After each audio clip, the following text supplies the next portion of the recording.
welcome back. Welcome to Living on the Hedge. I'm Alex, and I'm going to answer a few questions that you had towards me this past week or so about my current trip. So as you can see behind me, I'm on one of the newer ships that Princess has. This is the Sun Princess. She's about a year and a half, almost 2 years in the fleet. And I've been on her about a year ago in one of their super high-end Vista suites. This is not the case this time. I'm just in a mini suite. But the reason I'm here this time is because this is actually one of the longest cruises I ever had in my life. This particular cruise is going to be for 23 nights. Wow, this is literally so long. I mean, I've been longer at sea, but it was back-to-back cruises. This is a dedicated cruise for 23 nights. So the itinerary, and I'm holding my phone here just so I will not mess it up. The itinerary is kind of very exciting because some ports I have never been to. We first of all, of course, departed from Fort Lauderdale. Now the ship is heading towards Europe.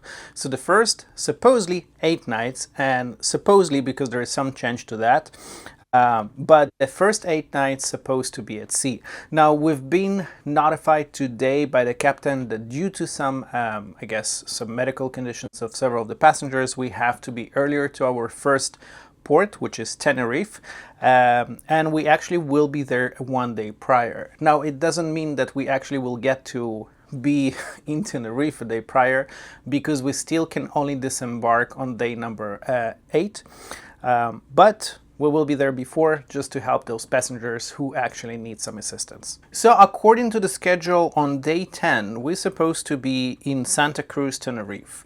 Then the schedule is another 2 days at sea, as we didn't have enough. But on day 13 we're supposed to be in Cartagena, Spain, which I really enjoyed that city, so I'm very happy to be back to that.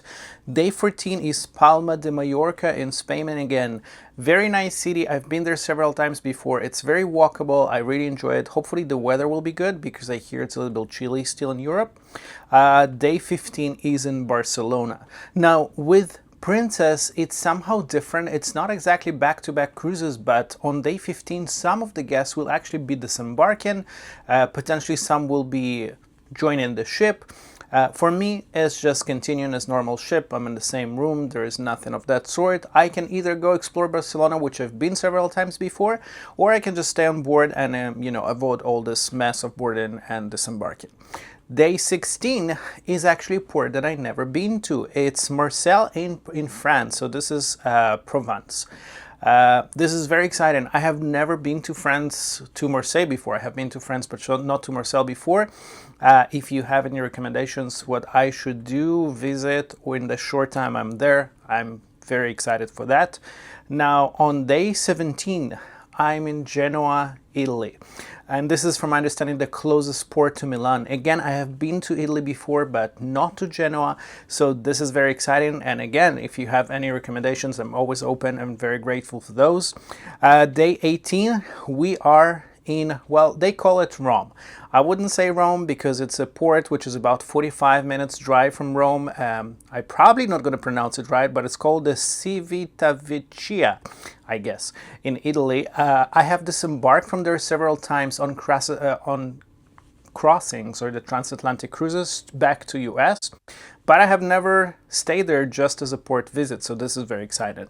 Now on day 19, this itinerary is in Naples, again in Italy, and Naples has a very kind of like warm place in my heart because this is one of the favorite places from my best friend, so I'm very excited to see a few spots that he recommended me. Day 20 is day at sea, and on day 21 we are in Santorini, Greece. Now this is super exciting because Greece is very it's very close to the Mediterranean vibe that I'm very used to and kind of like a home for me. But I have never been to Santorini specifically, even though I have visited Greece several times before, just different islands.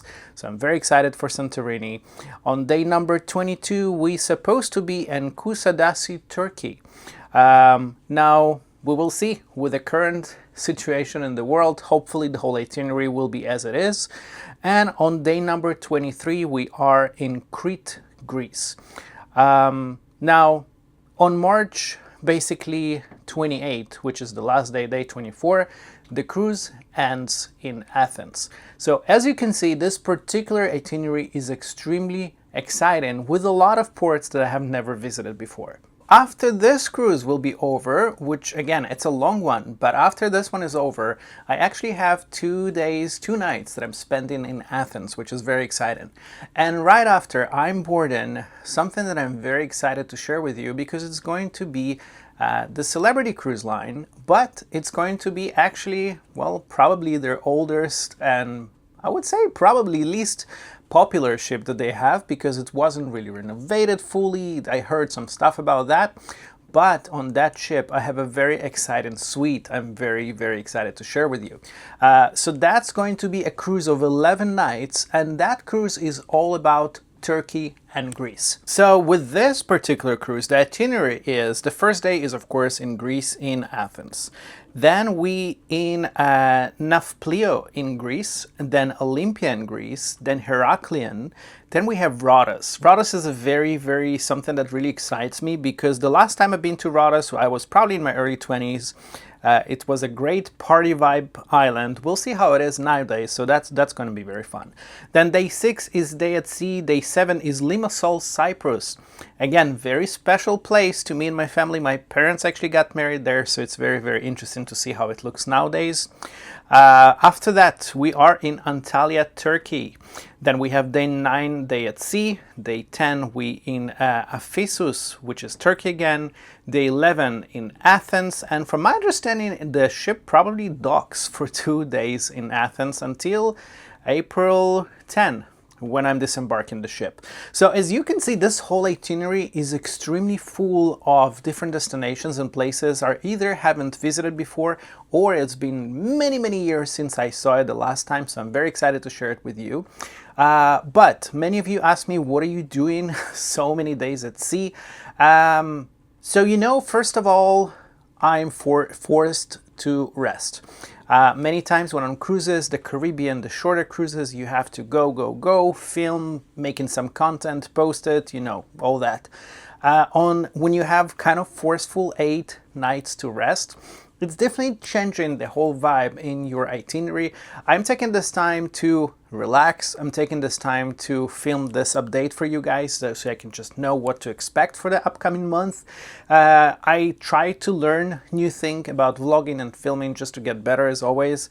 But yeah, this is usually what I do during those 8 nights. As far as the entertainment goes in the ship, again, Princess has a lot of things going on. It's not necessarily everything is my favorite thing, but for me, I really appreciate this time to just slow down a little bit. Well, friends, this is about it, about my itinerary.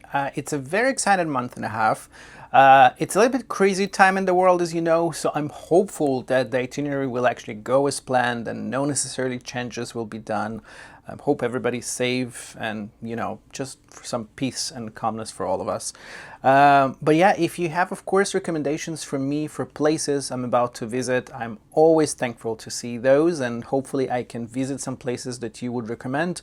If you have any questions, of course, post, comment below. Don't forget to subscribe and share so I can keep doing what I like to do most. But until next time, thank you very much for watching. I'm your Hedge.